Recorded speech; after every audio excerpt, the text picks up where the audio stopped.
नामहीन के प्रसाद से शिवजी अविनाशी हैं और अमंगल वेश वाले होने पर भी मंगल की राशि हैं। सुखदेव जी और सनकादि सिद्ध मुनि योगी गण नाम के ही प्रसाद से ब्रह्मानंद को भोगते हैं। नारद जी नाम के प्रताप को जानना है। हरि सारे संसार को प्यारे हैं। हरि को हर प्यारे हैं और आप श्री नारद जी हरि और हर दोनों को प्रिय हैं। नाम के जपने से प्रभु ने कृपा की, जिससे प्रहलाद भक्त शिरोमणि हो गए। ध्रुव जी ने कलासी ने विमाता के वचनों से दुखी होकर सकाम भाव से हरि नाम को जपा और उसके प्रताप से असल अनुपम स्थान ध्रुवलोक प्राप्त किया। हनुमान जी ने पवित्र नाम का स्मरण करके श्री राम जी को अपने वश में कर रखा है।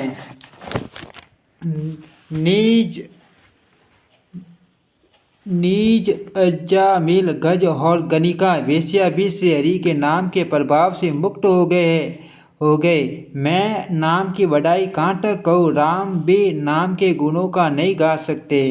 कलयुग में राम का नाम कल्पतरु मनसा पदार्थ देने वाला और कल्याण का निवास मुक्ति का घर है, जिसको स्मरण करने से भाग सा निष्कृत तुलसीदास तुलसी के समान पवित्र हो गया। केवल कलयुग की बात नहीं, चारों युगों में, तीनों कालों में और तीनों लोकों में नाम को जपकर जीव शोक रहित हुए हैं। वेद पुराण और संतों का मत यही है कि समस्त पुण्यों का फल श्री राम जी में या राम नाम में प्रेम होना है। पहले सत्य युग में ध्यान से, दूसरे त्रेता युग में यज्ञ से और द्वापर में पूजन से भगवान प्रसन्न होते हैं। परंतु कलयुग केवल पाप की जड़ और मलिन है। इसमें मनुष्य का मन पाप रूपी समुद्र में मछली बना हुआ है, अर्थ पाप से कभी अलग होना ही नहीं चाहता। इससे ध्यान, यज्ञ और पूजन नहीं बन सकते। ऐसे कलयुग के काल में तो नाम ही कल्प वृक्ष हैं और जो स्मरण करते ही संसार के सब जंजालों को नाश कर देने वाले हैं। कलयुग में यह राम नाम मनोवांछित फल देने वाला परलोक का परम हितैषी और इस लोक का माता पिता है, अर्थात परलोक में भगवान का परम धाम देता है और इस लोक में माता पिता के समान सब प्रकार से पालन और रक्षण करता है। कलयुग में न कर्म है, न भक्ति और न ज्ञान ही, राम नाम ही एक आधार है। कपट की खान कलयुग रूपी कालनेमी के मारने के लिए राम नाम ही बुद्धिमान और समर्थ श्री हनुमान जी हैं। राम नाम श्री नरसिंह भगवान हैं। कलयुग हिरण्यकशिपु हैं और जप करने वाले जन प्रहलाद के समान है। यह राम नाम देवताओं के शत्रु कलयुग रूपी दैत्य को मारकर जप करने वालों की रक्षा करेगा। अच्छे भाव, प्रेम से, बुरे भाव, वैर से, क्रोध से या आलस्य से किसी तरह से भी नाम जपने से दसों दिशाओं में कल्याण होता है। उसी परम कल्याणकारी राम नाम का स्मरण करके और श्री रघुनाथ जी के मस्तक नवाकर मैं राम जी के गुणों का वर्णन करता हूँ। वे श्री राम जी मेरी बिगड़ी सब तरह से सुधार लेंगे, जिनकी कृपा करने से ही नहीं, अगाटे राम से उत्तम स्वामी और मुझ सही का बुरा सेवक, इतने पर भी हुन दया निधि ने अपनी ओर देखकर मेरा पालन किया है। लोक और वेद में भी अच्छे स्वामी की यही रीति प्रसिद्ध है कि वह पिन्ने सुनते ही प्रेम को पहचान लेता है। अमीर, गरीब, गवार, नगर निवासी, पंडित, मूर्ख, बदनाम, यशस्वी, सुखवी, कुकवी, कवि, नर नारी अपनी अपनी बुद्धि के अनुसार राजा की सराहना करते हैं और साधु, बुद्धिमान, सुशील, ईश्वर के अंश उत्पन्न कृपालु राजा सबकी सुनकर और उनकी वाणी भक्ति, विनय और चालकों को पहचान कर सुंदर मीठी वाणी से सबका यथा योग्य सम्मान करते हैं। यह स्वभाव तो संसारी राजाओं का है। कौशल नाट श्री रामचंद्र जी तो चतुर शिरोमणि हैं। श्री राम जी तो विशुद्ध प्रेम से ही रिष्ट हैं, पर जगत में मुझसे बढ़कर मूर्ख और मलिन बुद्धि और कौन होगा। तथापि कृपालु श्री रामचंद्र जी मुझ दुष्ट सेवक की प्रीति और रुचि को अवश्य रखेंगे, जिन्होंने पत्रों को जहाज और बंदर भालुओं को बुद्धिमान मंत्री बना लिया। सब लोग मुझे श्री राम जी का सेवक कहते हैं और मैं भी बिना लज्जा संकोच के कहलाता हूँ। कहने वालों का विरोध नहीं करता। कृपालु श्री राम जी इस निंदा को सहते हैं कि श्री सीतानाथ जी जैसे स्वामी का तुलसीदास सा सेवक हैं। यह मेरी बहुत बड़ी ठिठाई और दोष है। मेरे पाप को सुनकर नरक ने भी नाक सिकोड़ ली है, अर्थात नरक में भी मेरे लिए ठौर नहीं। यह समझकर मुझे अपने ही कल्पित डर से डर हो रहा है, किंतु भगवान श्री रामचंद्र जी तो स्वप्न में भी इस पर मेरी इस ठिठाई और दोष पर ध्यान नहीं दिया। वर मेरे प्रभु श्री रामचंद्र जी तो इस बात को सुनकर, देखकर और अपने सुचित रूपी चक्षु से निरीक्षण कर मेरी भक्ति और बुद्धि की उल्टे सराहना की है। क्योंकि कहने में शायद बिगड़ जाए, अर्थात मैं शायद अपने को भगवान का सेवक कहता या कहलाता रहूं, परंतु हृदय में अच्छापन होना चाहिए। हृदय में तो अपने को उनका सेवक बनने योग्य नहीं मानकर पापी और दीन नहीं मानता हूँ। यह अच्छापन है। श्री रामचंद्र जी भी दास के हृदय अच्छी स्थित जानकर रिझ जाते हैं। प्रभु के सीट में अपने भक्तों की हुई भूल चूक याद नहीं रहती, वे उसे भूल जाते हैं और उनके हृदय की अच्छाई नीकी को 100 बार याद करते रहते हैं, जिसके पाप के कारण उन्होंने बालिकों को व्याध की तरह मारा था। वैसे ही कुचाल फिर सुग्रीव ने चली। वही करनी विभीषण की थी, परंतु श्री रामचंद्र जी ने स्वप्न में भी उसका मन में विचार नहीं किया। उल्टे भरत जी से मिलने के समय श्री रघुनाथ जी ने उनका सम्मान किया और राजस भाव में भी उनके गुणों का बखान किया। प्रभु श्री रामचंद्र जी तो वृक्ष के नीचे और बंदर डाली पर, अर्थात कहाँ मर्यादा पुरुषोत्तम सच्चिदानंद घन परमात्मा श्री राम जी और कहाँ पेड़ों की शाखाओं पर कूदने वाले बंदर, परंतु ऐसे बंदरों को भी उन्होंने अपने सम्मान बना लिया। तुलसीदास जी कहते हैं कि श्री रामचंद्र जी सरीखे शील निदान स्वामी कहीं भी नहीं। हे श्री राम जी, आपकी अच्छाई से सभी का भला है, अर्थात आपका कल्याण में स्वभाव सभी का कल्याण करने वाला। यदि यह बात सच है तो तुलसीदास का भी सदा कल्याण ही होगा। इस प्रकार अपने गुण दोषों को कहकर और सबको फिर सिर नवाकर मैं श्री रघुनाथ जी का निर्मल यश वर्णन करता हूँ, जिसके सुनने से कलयुग के पाप नष्ट हो जाते हैं। मुनि याज्ञवल्क्य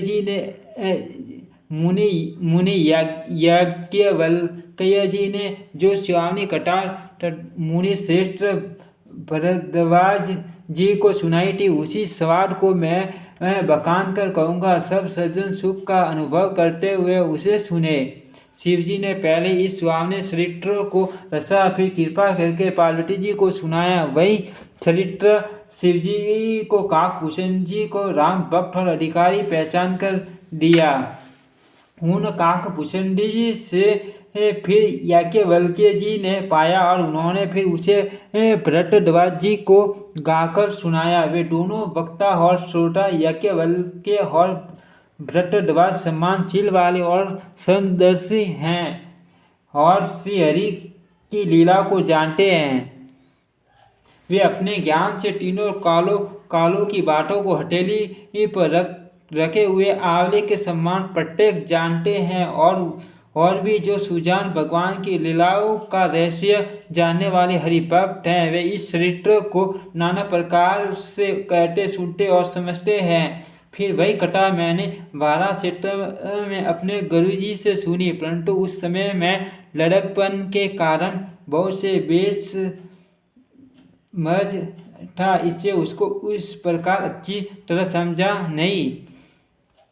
श्री राम जी की गुड़ कटा के वक्ता कहने वाले और श्रोता सुनने वाले दोनों ज्ञान के खजाने पूरे ज्ञानी होते हैं। मैं कलयुग के पापों से ग्रसा हुआ मूढ़ जड़ जीव भला उसको कैसे समझ सकता था।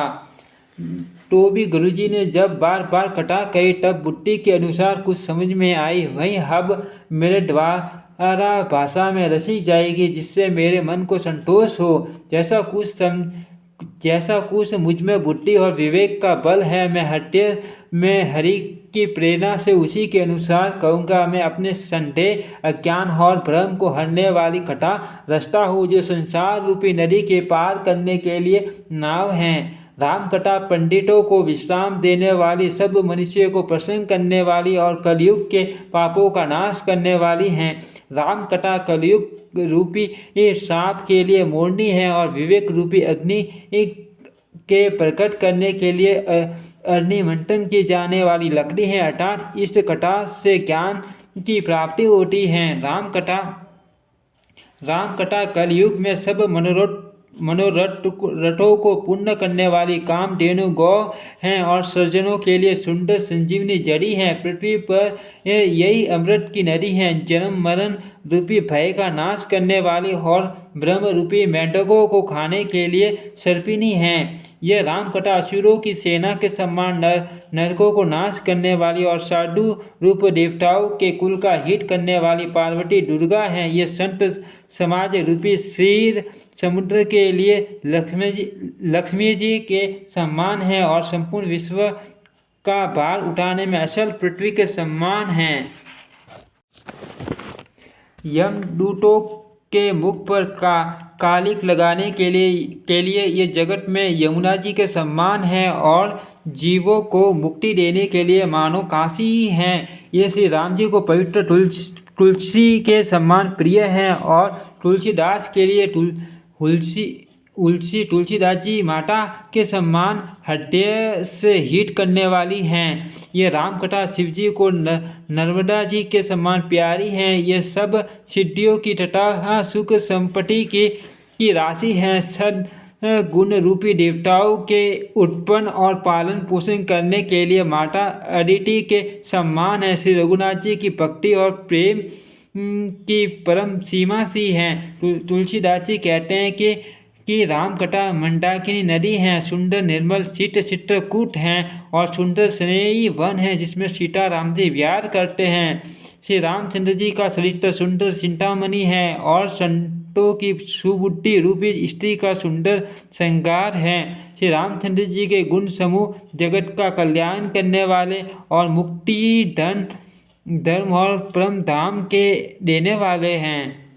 ज्ञान वैराग्य और योग के लिए सदगुरु हैं और संसार रूपे भयंकर रोग का नाश करने के लिए देवताओं के वैद्य अश्विनी कुमार के समान हैं। ये सीता राम जी के प्रेम के उत्पन्न करने के लिए माता सीता और संपूर्ण व्रत धर्म और नियमों के बीच हैं। पाप संताप और शोक का नाश करने वाले तथा इस लोक और परलोक के प्रिय पालन करने वाले विचार ज्ञान रूपी राजा के शूरवीर मंत्री और लोभ रूपी अपार समुद्र के सोखने के लिए अगस्त्य मुनि हैं। भक्तों की मन रूपी वन में बसने वाले काम क्रोध और कलयुग के पाप रूपी हाथियों के मारने के लिए शिव के बच्चे हैं। शिव जी के पूज्य और प्रियतम अतिथि हैं और दरिद्रता रूपी दावान लके बुझाने के लिए कामना पूर्ण करने वाले मेघ हैं। विषय रूपी सांप का जहर उतारने के लिए मंत्र और महामणि हैं। ये ललाट पर लिखे हुए कठिनता से मिटने वाले बुरे लेखों मंत्र प्रारब्ध को मिटा देने वाले हैं। अज्ञान रूपी अंधकार के हरण करने के लिए सूर्य किरणों के समान और सेवक रूपी दान के पालन करने में मेघ का समान है। मनोवांछित वस्तु देने में श्रेष्ठ कल्पवृक्ष के समान है और सेवा करने में हरिहर के समान सुलभ और सुख देने वाले हैं। शुक्र विरूपी शरद ऋतु के मन रूपी आकाश को सुशोभित करने के लिए तारागण के सम्मान और श्री राम जी के भक्तों के तो जीवन धन ही है। संपूर्ण पुण्यों के फल मान भोगों के सम्मान है। जगत का सलहरी यथार्थ हित करने में साधु संतों के सम्मान है। सेवकों के मन रूपी मानसरोवर के लिए हंस के सम्मान और पवित्र करने में गंगा जी ये तरंग मालाओं के सम्मान है। श्री राम जी के गुणों के समूह कुमार्ग कुतर्क कुचाल और कलयुग के कपट दंभ और पाखंड के जलाने के लिए वैसे ही हैं जैसे ईंधन के लिए प्रचंड अग्नि। रामचरित्र पूर्णिमा के चंद्रमा की किरणों के समान सभी को सुख देने वाले हैं, परंतु सर्जनी रूप कुमुदिनी और चकोर के शीत के लिए तो विशेष हितकारी और मान लाभदायक हैं। जिस प्रकार से पार्वती जी ने श्री शिव जी से प्रश्न किया और जिस प्रकार से श्री शिव जी ने विस्तार से उसका उत्तर का, वह सब कारण मैं विशिष्ट कथा की रचना करके गाकर कहूँगा। जिसने ये कथा पहले न सुनी हो वह इसे सुनकर आश्चर्य न करे। जो ज्ञानी इस विशिष्ट कथा को सुनते हैं वे ये जानकर आश्चर्य नहीं करते कि संसार में राम कथा की कोई सीमा नहीं। राम कथा अनंत है। उनके मन में ऐसा विश्वास रहता है कि नाना प्रकार से श्री रामचंद्र जी के अवतार हुए हैं और 100 करोड़ तथा अपार रामायण हैं। कल्प भेद के अनुसार श्री हरि के सुंदर चरित्रों को मुनीश्वरों ने अनेकों प्रकार से गाया। हृदय में ऐसा विचार संदेह न कीजिए और आदर सहित प्रेम से इस कथा को सुनिए। श्री रामचंद्र जी अनंत हैं, उनके गुण भी अनंत हैं और उनकी कथाओं का विस्तार भी असीम है। अतः जिनके विचार निर्मल हैं वे इस कथा को सुनकर आश्चर्य नहीं मानेंगे। इस प्रकार सब संदेह को दूर करके और श्री गुरु जी के शरण कमलों की रज को सिर पर धारण करके मैं पुनः हाथ जोड़कर सबकी विनती करता हूँ, जिससे कथा की रचना में कोई दोष स्पष्ट न करने पावे। अब मैं आदरपूर्वक श्री शिव जी को शीश नवाकर श्री रामचंद्र जी के गुणों की निर्मल कथा कहता हूँ। श्री हरि के चरणों पर सिर रखकर सवट 1631 में इस कथा का आरंभ करता हूँ।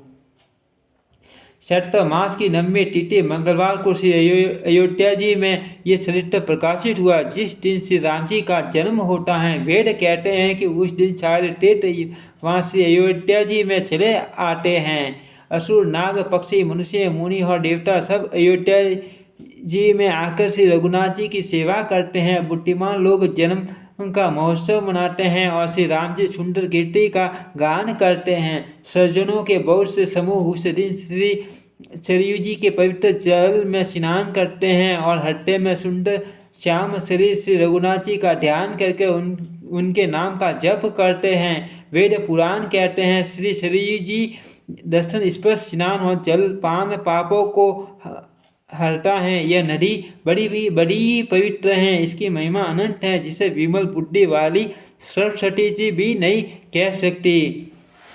यह शोभायमान अयोध्या पूरी श्री रामचंद्र जी के परम दान की देने वाली हैं। सब लोकों में प्रसिद्ध हैं और अत्यंत पवित्र हैं। जगत में अंडज सवेदज उद्भिज और जरायुज 4 खानी प्रकार के अनंत जीव हैं। इनमें से जो कोई भी अयोध्या जी में शरीर छोड़ते हैं वे फिर संसार में नहीं आते। जन्म मृत्यु के चक्कर से छूटकर भगवान के परम धाम में निवास करते हैं। इस अयोध्या पुरी को सब प्रकार से मनोर सब सिद्धियों की देने वाली और कल्याण की खान समझकर मैंने इस निर्मल कथा का आरंभ किया, जिसके सुनने से काम मद और दंभ नष्ट हो जाते हैं। इसका नाम रामचरितमानस है। जिसके कानों से सुनते ही शांति मिलती है। मन रूपी हाथी विषय रूपी दावा नल में जल रहा है, वह यदि इस रामचरितमानस रूपी सरोवर में आ पड़े तो सुखी हो जाए। ये रामचरितमानस मुनियों का प्रिय है। इस सुहावने और पवित्र मानस की शिवजी ने रचना की। यह तीनों प्रकार के दोषों दुखों और दरिद्रता को तथा कलयुग की कुचालों और सब पापों का नाश करने वाला है। श्री महादेव जी ने इसको रच कर अपने मन में रखा था और सुअवसर पाकर पार्वती जी से कहा। इसी से शिव जी ने इसको अपने हड्डे में देखकर और प्रसन्न होकर इसका सुंदर रामचरितमानस नाम रखा। मैं उसी सुख देने वाली सुहावनी राम कथा को कहूँगा। हे सज्जनों, आदर पूर्वक मन लगाकर इसे सुनिए। ये रामचरितमानस जैसा है जिस प्रकार बना है और जिस हेतु से जगत में इसका प्रसार हुआ, अब वही सब कथा मैं श्री उमा महेश्वर का स्मरण करके कहता हूँ। श्री शिव जी की कृपा से उसके हड्डे में सुंदर बुद्धि का विकास हुआ, जिससे यह तुलसीदास श्री रामचरितमानस का कवि हुआ। अपनी बुद्धि के अनुसार तो वह इसे मनोहरी बनाता है, किंतु फिर भी हे सज्जनों, सुंदर चित्त से सुनकर इसे आप सुधार लीजिए। सुंदर सात्विकी बुद्धि भूमि है, हड्डे ही उसमें गहरा स्थान है। वेद पुराण समुद्र हैं और साधु संत मेघ हैं। वे साधु रूपी मेघ श्री राम जी के सुयश रूपी सुंदर मधुर मनोहर और मंगलकारी जल की वर्षा करते हैं। सगुण लीलाओं को जो विस्तार से वर्णन करते हैं, वही राम सुयश रूपी जल की निर्मलता है, जो मल का नाश करती है। और जिस प्रेमा भक्ति का वर्णन नहीं किया जा सकता, वही जल की मधुरता और सुंदरशीलता है। वह राम सुयश रूपी जल सत्कर्म रूपी दान के लिए हितकार हैं और श्री राम जी के भक्तों का तो जीवन ही है। वह पवित्र जल बुद्धि रूपी पृथ्वी पर गिरा और सिमट कर सुहावने कान रूपी मार्ग से चला और मानस हड्डे रूपी श्रेष्ठ स्थान में भरकर वहीं स्थिर हो गया। वहीं पुराना होकर सुंदर रुचिकर शीतल और सुखदायी हो गया। इस कथा में बुद्धि से विचार कर जो चार अत्यंत सुंदर और उत्तम स्वाद पुष्टि गरुड़, शिव, पार्वती, यज्ञवल्क्य, भरद्वाज और तुलसीदास और संत रचे हैं, वही इस पवित्र और सुंदर सरोवर के चार मनोहर घाट हैं।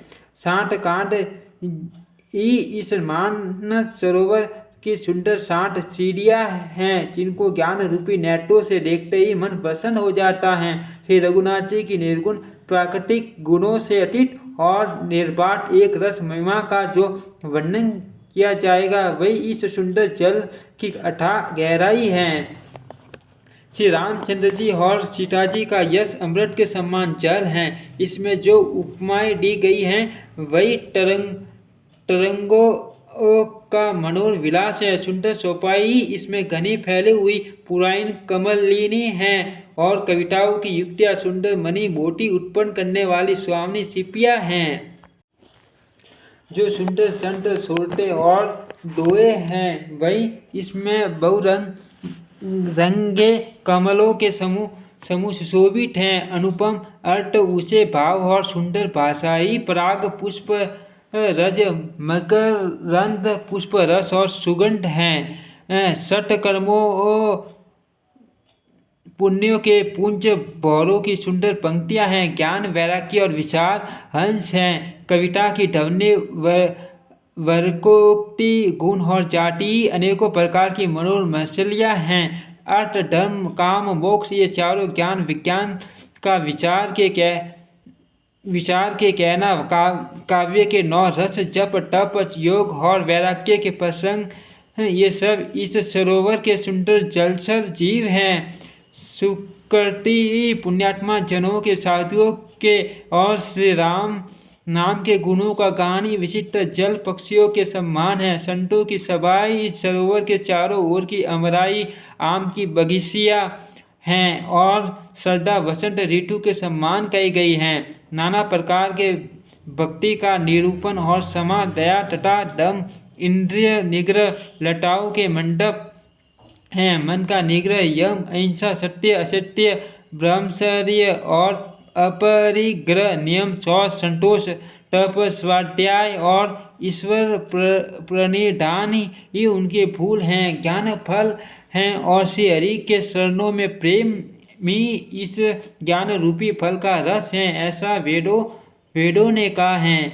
इस रामचरितमानस में और भी जो अनेक प्रसंगों की कथाएं हैं वे ही इसमें तोते, कोयल आदि रंग बिरंगे पक्षी हैं। कथा में जो रोमांच होता है वही वाटिका, बाग और वन है, और जो सुख होता है वही सुंदर पक्षियों का विहार है। निर्मल माली है जो प्रेम रूपी जल से सुंदर नेत्रों द्वारा उनको खींचता है।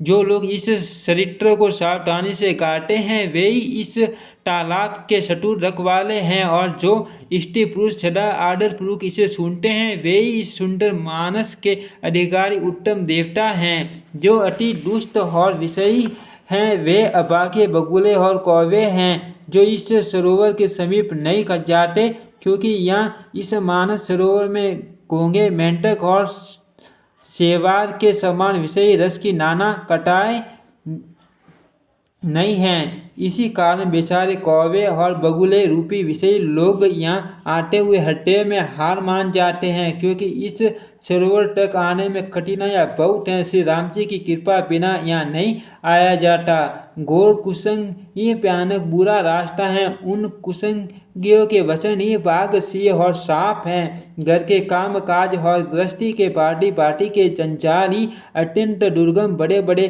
पहाड़ हैं। मोह, मद और मान ही बहुत से व्यर्थ वन हैं, और नाना प्रकार के कुतर्क ही भयानक नदियाँ हैं, जिनके पास श्रद्धा रूपी राक्षस नहीं और संतों का साथ नहीं, और जिनको श्री रघुनाथ जी ही प्रिय नहीं, उनके लिए यह मानस अत्यंत ही अगम है। अर्थात श्रद्धा, सत्संग और भगवत प्रेम के बिना कोई इसको नहीं पा सकता।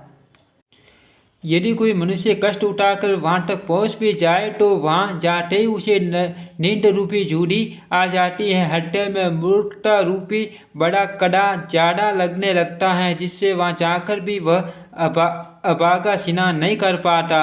उससे उस सरोवर में स्नान और उसका जलपान तो किया नहीं जाता, वह अभिमान रहित लौट आता है। फिर यदि कोई उससे वहाँ तक हाल पूछने आता है तो वह अपने भाग्य की बाट न कहकर सरोवर की निंदा करके उसे समझाता है। ये सारे विघ्न उसको नहीं व्यापते, बाधा नहीं देते। जिसे श्री रामचंद्र जी सुंदर कृपा की दृष्टि से देखते हैं वही आदर पूर्वक इस सरोवर में स्नान करता है, और मान भयानक तीताप से आध्यात्मिक आदि दैविक आदि भौतिक तापों से नहीं जलता। जिनके मन में श्री रामचंद्र जी के चरणों में सुंदर प्रेम है वे इस सरोवर को कभी नहीं छोड़ते। हे भाई, जो इस सरोवर में स्नान करना चाहे वह मन लगाकर सत्संग करे। ऐसे मानस सरोवर को हड्डे के नेत्रों को देखकर और उसमें गोटा लगाकर कवि की बुद्धि निर्मल हो गई। हड्डे में आनंद और उत्साह भर गया, और प्रेम तथा आनंद का प्रवाह उमड़ आया। उससे वह सुंदर कविता रूपी नदी बह निकली, जिसमें श्री राम जी का निर्मल यश रूपी जल भरा है। इस कविता रूपिणी नदी का नाम सरयू है, जो संपूर्ण सुंदर मंगलों की जड़ है। लोक मठ और वेद मठ इसके दो सुंदर किनारे हैं। ये सुंदर मानस सरोवर की कन्या सरयू नदी बड़ी पवित्र है, और कलयुग के छोटे बड़े पाप रूपी तिनकों और वृक्षों को जड़ से उखाड़ फेंकने वाली हैं। संतों, तीनों प्रकार के श्रोताओं समाज ही इस नदी के दोनों किनारों पर बसे हुए पूर्वे गांव और नगर हैं, और संतों की सभा ही सब सुंदर मंगलों की जड़ अनुपम अयोध्या जी हैं। सुंदर कीर्ति रूपी स्वामी सरयू जी राम भक्ति रूपी गंगा जी में जा मिली। छोटे भाई लक्ष्मण सहित श्री राम जी के युद्ध का पवित्र यश रूपी स्वामना माँ नद सोन उसमें आ मिला। दोनों के बीच में भक्ति रूपी गंगा जी की धारा ज्ञान और वैराग्य के सहित शोभित हो रही है। ऐसी तीनों टापों को डराने वाली यह तिमुहानी नदी राम स्वरूपिणी समुद्र की ओर जा रही है। इस कीर्ति रूपी सरयू का मूल मानस श्री रामचरितमानस है। इस कीर्ति रूपी सरयू का मूल मानस श्री रामचरित्र हैं, और यह राम भक्ति रूपी गंगा जी में मिली हैं। इसलिए यह सुनने वाले सज्जनों के मन को पवित्र कर देगी। इसके बीच में जो भिन्न भिन्न प्रकार की विशिष्ट कटाएं हैं, वे ही मानो नदी तट के आसपास के वन और बाग हैं। श्री पार्वती जी और शिव जी के विवाह के बाराती इस नदी में बहुत प्रकार के असंख्य जलचर जीव हैं। श्री रघुनाथ जी के जन्म की आनंद बढ़ाइया ही इस नदी के बवर और तरंगों की मनोरता है। चारों भाइयों के जो बाल चरित्र हैं वे इसमें खिले हुए रंग बिरंगे बहुत से कमल हैं। महाराज श्री दशरथ जी तथा उनकी रानियों और कुटुंबियों के छठ क्रम पुण्यी भ्रमर और जल पक्षी हैं। श्री सीता जी के सवयवर की जो सुंदर कटा है वही इस नदी में सुहावनी सभी सा रही है। अनेकों को सुंदर विचारपूर्ण प्रश्न ही इस नदी की नौवें हैं और उनके विवेक युक्त उत्तरी चतुर केवट हैं। इस कथा को सुनकर पीछे जो आपस में चर्चा होती है वही इस नदी के सारे चलने वाले यात्रियों का समाज शोभा पा रहा है। परशुराम जी का क्रोध इस नदी की भयानक धारा है और श्री रामचंद्र जी के श्रेष्ठ वचन ही सुंदर बंदे हुए घाट हैं। भाइयों, श्रेष्ठ श्री रामचंद्र जी के विवाह का उत्साह ही इस कथा का नदी की कल्याणकारिणी बाढ़ है जो सभी को सुख देने वाली। इसके कहने सुनने में जो हर्षित और पुलकित होते हैं वे पुण्यात्मा पुरुष हैं जो प्रसन्न मन से इस नदी में नहाते हैं। श्री रामचंद्र जी के राज तिलक के लिए जो मंगल साज सजाया गया वही मानो पर्वत के समय इस नदी पर यात्रियों के समूह इकट्ठे हुए हैं। कैकेयी की कुबुटी इस नदी में काई हैं, जिसके फल स्वरूप बड़ी भारी विपत्ति आ पड़ी। संपूर्ण अनगिनत उत्पातों को शांत करने वाला भरत जी का चरित्र नदी तट पर किया जाने वाला जप यज्ञ है। कलयुग के पापों और दुष्टों के अवगुणों को जो वर्णन है वे इस नदी के जल का कीचड़ और बगुले कौवे हैं। यह कीर्ति रूपिणी नदी 4 ऋतुओं में सुंदर है। सभी समय यह परम सुहावनी और अत्यंत पवित्र है। इसमें श्री पार्वती जी का विवाह हेमंत ऋतु है। श्री रामचंद्र जी के जन्म का उत्सव सुखदायी शिशिर ऋतु है। श्री रामचंद्र जी के विवाह समाज का वर्णनी आनंद मंगलमय ऋतुराज वसंत है। श्री राम जी का वन गमन दूसरा ग्रीष्म ऋतु है और मार्ग की कटाई कड़ी धूप और लू है। राक्षसों के साथ घोर युद्ध ही वर्षा ऋतु है जो देवकुल रूपी दान के लिए सुंदर कल्याण करने वाली है। रामचंद्र जी के राज्य काल का जो सुख विनम्रता और बड़ाई है वही निर्मल सुख देने वाली सुहावनी शरद ऋतु है। सती शिरोमणि श्री सीता जी के गुणों की जो कथा है वही इस जल का निर्मल और अनुपम गुण है। श्री भरत जी का स्वभाव इस नदी की सुंदर शीतलता है जो सदा एक सी रहती है और जिसका वर्णन नहीं किया जा सकता। चारों भाइयों का परस्पर देखना, बोलना, मिलना, एक दूसरे से प्रेम करना, हंसना और सुंदर भाईपन इस जल की मधुरता और सुगंध है। मेरा आत्मभाव विनय और दीनता इस सुंदर और निर्मल जल का कम हल्कापन नहीं है, अर्थात अत्यंत हल्कापन है। ये जल बड़ा ही अनोखा है जो सुनने से ही गुण करता है और आशा रूपी प्यास को और मन के मैल को दूर कर देता है। ये जल श्री रामचंद्र जी के सुंदर प्रेम को पुष्ट करता है, कलयुग के समस्त पापों और उनसे होने वाली गलानी को हल लेता है, संसार के जन्म मृत्यु रूप श्रम को सूख लेता है, संतोष को भी संतुष्ट करता है और पाप ताप दरिद्रता और दोषों को नष्ट कर देता है।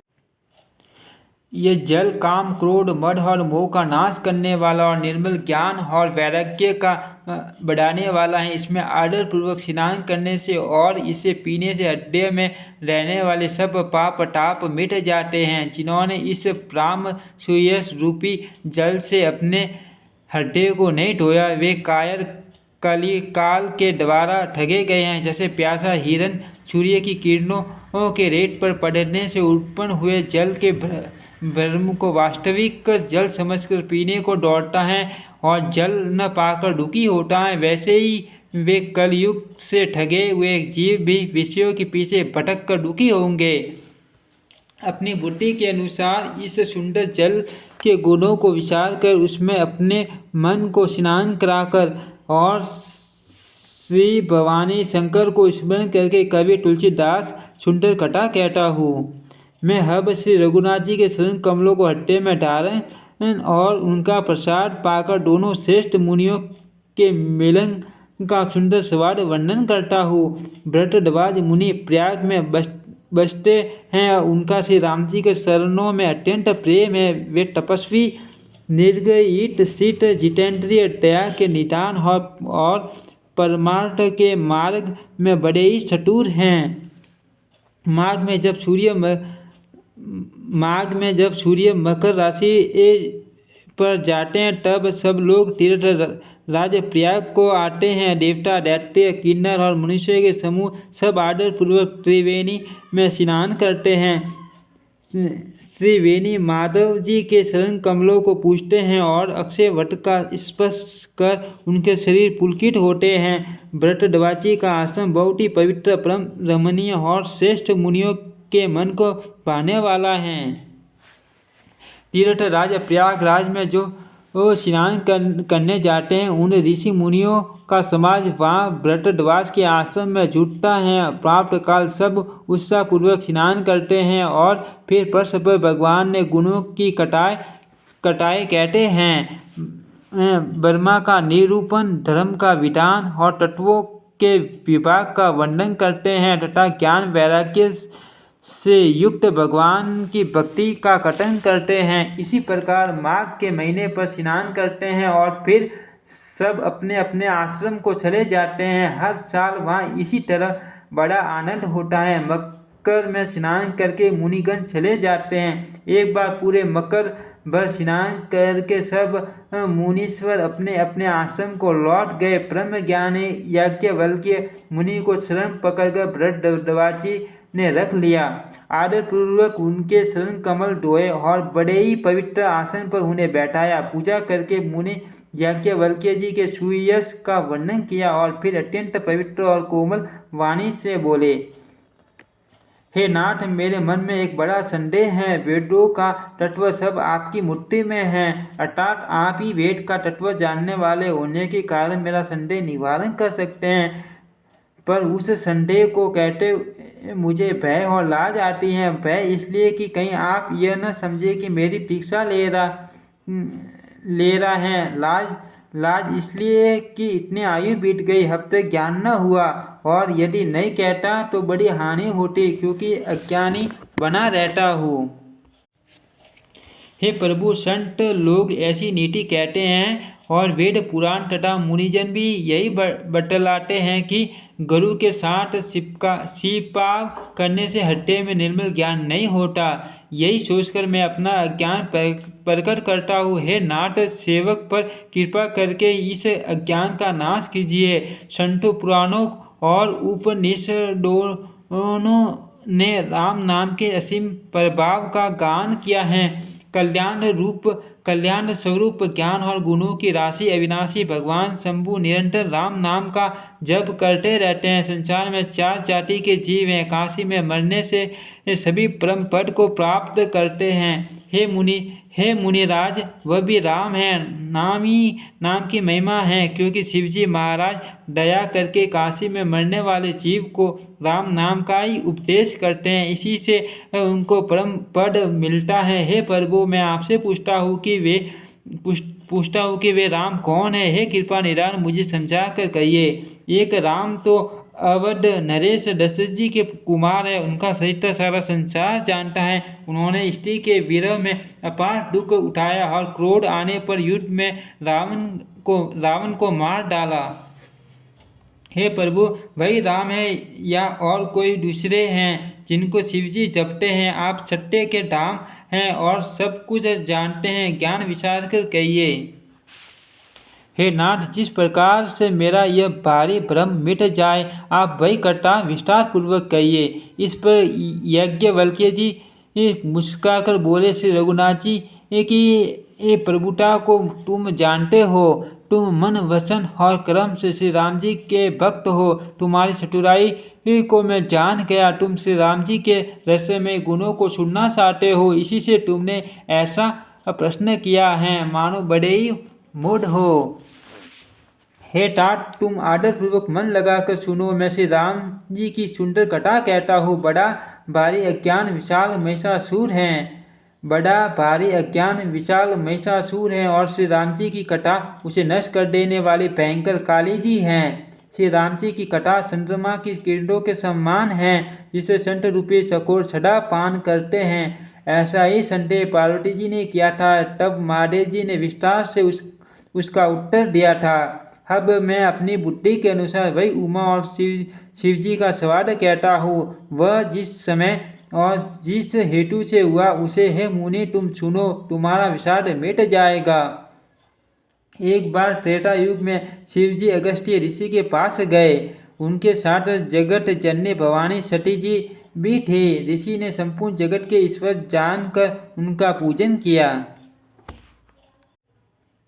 मुनिवर अगस्त्य जी ने राम कथा विस्तार से कही, जिसको महेश्वर ने परम सुख मांगकर सुना। फिर ऋषि ने शिवजी से सुंदर हरि भक्ति पूछी और शिवजी ने उनको अधिकारी पाकर रहस्य सहित भक्ति का निरूपण किया। श्री रघुनाथ जी के गुणों की कथाएं कहते सुनते कुछ दिनों तक शिवजी वहाँ रहे। फिर श्री रघुनाथ जी के गुणों की कथाएं कहते सुनते कुछ दिनों तक शिवजी वहाँ रहे। फिर मुनि से विदा मांगकर शिवजी दक्ष कुमारी सती जी के साथ घर कैलाश को चले। उन्हीं दिनों पृथ्वी का भार उठाने के लिए श्री हरि ने रघुवंश में अवतार लिया था। वे अविनाशी भगवान उस समय पिता के वचनों से राज्य का त्याग करके तपस्वी या साधु वेश में दंड कवन में विचर रहे थे।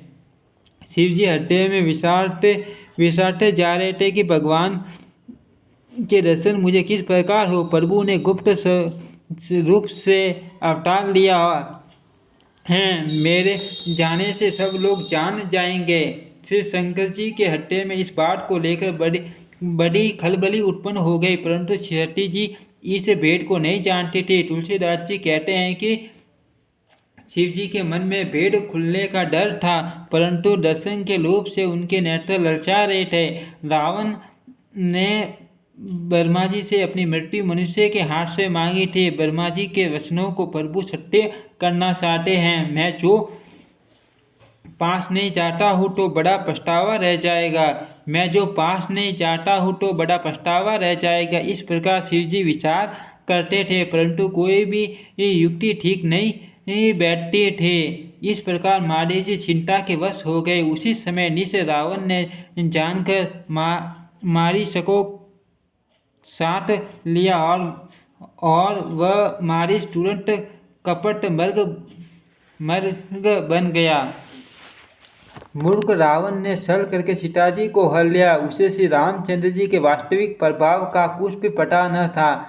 मृग को मार कर भाई लक्ष्मण सहित श्री हरि आश्रम में आए और उसे खाली देख कर अर्थात वहाँ सीता जी को न पाकर उनके नेत्रों में आंसू भर आए।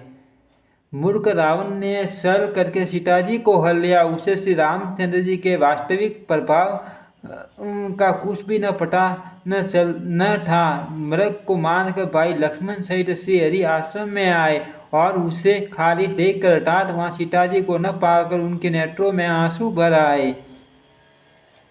श्री रघुनाथ जी मनुष्य की भांति विरह से व्याकुल हैं और दोनों भाई वन में सीता को खोजते हुए फिर रहे हैं, जिनके कभी कोई सहयोग वियोग नहीं। उनमें प्रत्यक्ष विरह का दुख देखा गया। श्री रघुनाथ जी का चरित्र बड़ा ही विचित्र है। उसको पहुँचे हुए ज्ञानी जन ही मानते हैं। श्री रघुनाथ जी का चरित्र बड़ा ही विचित्र है। उसको पहुँचे हुए ज्ञानी जन ही जानते हैं। जो मंद बुद्धि हैं वे तो विशेष रूप से मोह के वश होकर हृदय में कुछ दूसरी ही बात समझ बैठते हैं। श्री शिव जी उसी अवसर पर श्री राम जी को देखा और उनके हृदय में बहुत भारी आनंद उत्पन्न हुआ। उन शोभा के समुद्र श्री रामचंद्र जी को शिव जी ने नेत्र भरकर देखा, परंतु अवसर ठीक न जानकर परिचय नहीं किया। जगत के पवित्र करने वाले सच्चिदानंद की जय हो। इस प्रकार कहकर कामदेव का नाश करने वाले श्री शिवजी चल पड़े। कृपा निदान शिवजी बार बार आनंद से पुलकित उठे हुए छठी जी के साथ चले जा रहे थे। छठी जी ने शंकर जी की वह दशा देखी तो उनके मन में बड़ा संदेह उत्पन्न हो गया। वे मन ही मन कहने लगी कि शंकर जी की सारा जगत वंदना करता है। वे जगत के ईश्वर हैं। देवता मनुष्य मुनि सब उनके प्रति सिर नवाते हैं। उन्होंने एक राजा पुत्र को सच्चिदानंद परमधाम कहकर प्रणाम किया और उसकी शोभा देखकर वे इतने प्रेम मगन हो गए कि अब तक उनके हृदय में प्रीति रोकने से भी नहीं रुकती। जो ब्रह्मा सर्वव्यापक माया रहित अजन्मा अघोषर इच्छा रहित और वेद रहित हैं और जिसे वेद भी नहीं जानते, क्या वह देह धारण करके मनुष्य हो सकता है? देवताओं के हित के लिए मनुष्य शरीर धारण करने वाले जो विष्णु भगवान हैं, वे भी शिव जी की ही भांति सर्वज्ञ हैं। वे ज्ञान के भंडार लक्ष्मीपति और असुरों के शत्रु भगवान विष्णु क्या अज्ञानी की तरह स्त्री को खोजेंगे? फिर शिव जी के वचन भी झूठे नहीं हो सकते। सब कोई जानते हैं कि शिव जी सर्वज्ञ हैं। सती के मन में इस प्रकार का अपार संदेह उठ खड़ा हुआ। किसी तरह भी उनके हृदय में ज्ञान का प्रादुर्भाव नहीं होता था। यद्यपि भवानी जी ने प्रकट कुछ नहीं कहा, पर अंतर्यामी शिव जी सब जान गए। वे बोले, हे सती सुनो, तुम्हारा स्त्री स्वभाव है, ऐसा संदेह मन में कभी न रखना चाहिए। जिनकी कथाओं का अगस्त्य ऋषि ने गान किया और जिनकी भक्ति मैंने मुनि को सुनाई, ये वही मेरे इष्ट देव श्री रघुवीर जी हैं, जिनकी सेवा ज्ञानी मुनि सदा किया करते हैं। ज्ञानी मुनि योगी और सिद्ध निरंतर निर्मल चित्त से जिनका ध्यान करते हैं तथा वेद पुराण और शास्त्र नेति नेति कहकर जिनकी कीर्ति गाते हैं, उन्हीं सर्वव्यापक समस्त ब्रह्मांडों के स्वामी मायापति नित्य परम स्वतंत्र ब्रह्म रूप भगवान श्री राम जी ने अपने भक्तों के हित के लिए अपनी इच्छा से रघुकुल के मणि रूप में अवतार लिया है। यद्यपि शिव जी ने बहुत बार समझाया, फिर भी सती जी के हृदय में उनका उपदेश नहीं बैठा। तब महादेव जी मन में भगवान की माया बल जानकर मुस्कुराते हुए बोले, जो तुम्हारे मन में बहुत संदेह हैं तो तुम जाकर परीक्षा क्यों नहीं लेती? जब तक तुम मेरे पास लौट आओगे तब तक मैं इस बड़ की छाह में बैठा हूँ। जिस प्रकार तुम्हारा यह अज्ञान जनित भारी भ्रम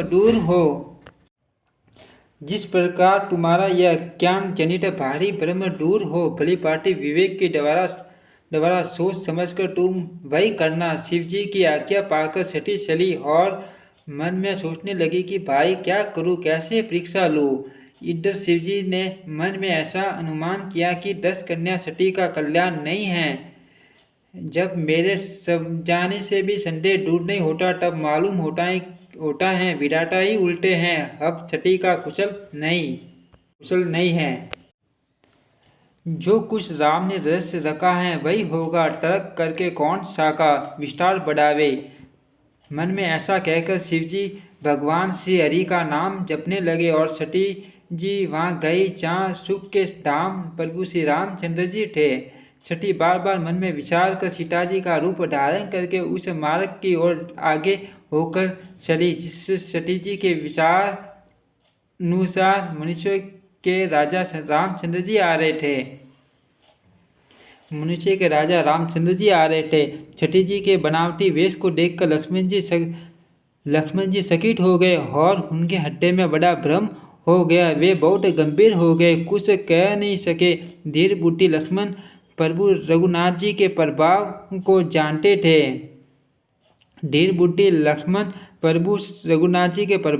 को जानते थे। सब कुछ देखने वाले और सबके हृदय की जानने वाले देवताओं के स्वामी श्री रामचंद्र जी सती के कपट को जान गए। जिनके स्मरण मात्र से अज्ञान का नाश हो जाता है, वही सर्वज्ञ भगवान श्री रामचंद्र जी हैं। स्त्री स्वभाव का असर तो देखो कि वहाँ उन सर्वज्ञ भगवान के सामने भी सती जी छिपाव करना चाहती हैं। अपनी माया के बल को हड्डे में बखान कर श्री रामचंद्र जी हंसकर कोमल वाणी से बोले। पहले प्रभु ने हाथ जोड़कर सती को प्रणाम किया और पिता सहित अपना नाम बताया। फिर कहा कि वृषकेतु शिवजी कहाँ हैं? आप यहाँ वन में अकेली किस लिए फिर रही हैं? श्री रामचंद्र जी के कोमल और रहस्य भरे वचन सुनकर सती जी को बड़ा संकोच हुआ। वे डरते हुए चुपचाप शिव जी के पास चली। उनके हृदय में बड़ी चिंता हो गई कि मैंने शंकर जी का कहना न माना और अपने अज्ञान का श्री रामचंद्र जी पर आरोप किया। अब जाकर मैं शिव जी को क्या उत्तर दूंगी? ये सोचते सोचते सती जी के हृदय में अत्यंत भयानक जलन पैदा हो गई। श्री रामचंद्र जी ने जान लिया कि सती जी को दुख हुआ। तब उन्होंने अपना कुछ प्रभाव प्रकट करके उन्हें दिखलाया। सती जी ने मार्ग में जाते हुए यह कौतुक देखा कि श्री रामचंद्र जी सीता जी और लक्ष्मण जी सहित आगे चले जा रहे हैं।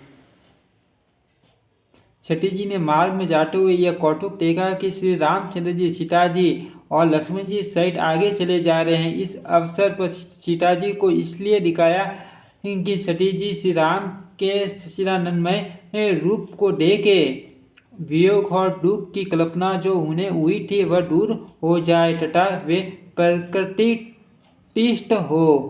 तब उन्होंने पीछे की ओर फिरक कर देखा तो वहाँ भी भाई लक्ष्मण जी और सीता जी के साथ श्री रामचंद्र जी सुंदर वेश में दिखाई दिए। वे जिधर देखते हैं उधर ही प्रभु श्री रामचंद्र जी विराजमान हैं और सुतूर सिद्ध मुनीश्वर उनकी सेवा कर रहे हैं। सती जी ने अनेक शिव ब्रह्मा और विष्णु देखे जो एक से बढ़कर एक असीम प्रभाव वाले थे। उन्होंने देखा कि भांति भांति के वेश धारण किए सभी देवता श्री रामचंद्र जी की चरण वंदना और सेवा कर रहे हैं। उन्होंने अनगिनत अनुपम छठी ब्राह्मणी और लक्ष्मी देखी। जिस रूप में ब्रह्मा आदि देवता थे उसी के अनुकूल रूप में उनकी ये सब शक्तियाँ भी थी। सती जी ने जहाँ तहाँ जितने रघुनाथ जी देखे शक्तियों सहित वहाँ उतने ही सारे देवताओं को भी देखा। संसार में जो सरासर जीव हैं वे भी अनेक प्रकार से सब देखे। उन्होंने देखा कि अनेकों वेश धारण करके देवता प्रभु श्री रामचंद्र जी की पूजा कर रहे हैं, परंतु श्री रामचंद्र जी का दूसरा रूप कहीं नहीं देखा। सीता जी सहित श्री रघुनाथ जी बहुत से देखे, परंतु उनके वेश अनेक नहीं थे। उन्होंने देखा कि अनेकों वेश धारण करके देवता प्रभु श्री रामचंद्र जी की पूजा कर रहे हैं, परंतु श्री रामचंद्र जी का दूसरा रूप कहीं नहीं देखा। सीता सहित श्री रघुनाथ जी बहुत से देखे, परंतु उनके वेश अनेक नहीं थे। सब जगह वही रघुनाथ जी, वही लक्ष्मण और वही सीता जी। सती ऐसा देखकर बहुत ही डर गई। उनका हृदय कांपने लगा और देख की सारी सुध बुध जाती रही। वे आंख मूंदकर मार्ग में बैठ गई। फिर आंख खोलकर देखा तो वहाँ दक्ष कुमारी सती जी को कुछ भी न दिख पड़ा। तब वे बार बार श्री रामचंद्र जी के चरणों में सिर नवाकर वहाँ चली जहाँ शिवजी थे। जब पास पहुँची तब शिवजी ने हंसकर कुशल प्रश्न करके कहा कि तुमने राम जी की किस प्रकार परीक्षा ली? सारी बात सच सच कहो। मासा परायण दूसरा विश्राम।